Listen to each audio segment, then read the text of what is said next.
প্রধানমন্ত্রীর কঠোর নির্দেশনার পরও বরগুনা সদর হাসপাতালে অনুপস্থিত রয়েছেন চিকিৎসকরা। এই অবস্থায় কাঙ্ক্ষিত সেবা পাচ্ছেন না রোগীরা। সকাল ৮টার পর হাসপাতালে গিয়ে দেখা যায় বিভিন্ন বিভাগের বেশ কয়েকজন চিকিৎসক অনুপস্থিত রয়েছেন। স্ব বিভাগের পাশাপাশি হাসপাতালের কোথাও তাদের পাওয়া যায়নি। এ বিষয়ে হাসপাতালের তত্ত্বাবধায়ক ডাক্তার সোহরাব হোসেন বলছেন, কোনো কারণে চিকিৎসকদের আসতে সামান্য দেরি হতে পারে। জনবল সংকটে রোগীর চাপ সামলানো কঠিন বলেও দাবি করেন তিনি।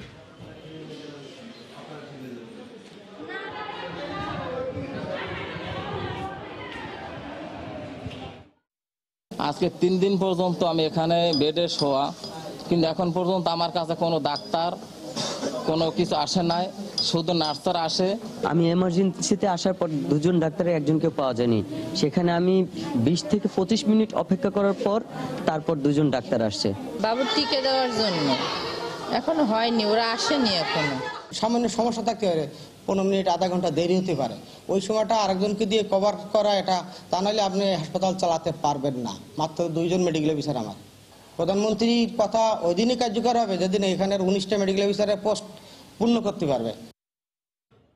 এদিকে একই চিত্র ময়মনসিংহের ঈশ্বরগঞ্জ উপজেলা স্বাস্থ্য কমপ্লেক্সে চিকিৎসক উপস্থিতি ও সেবা নিয়ে নানা অভিযোগ সাধারণ মানুষের।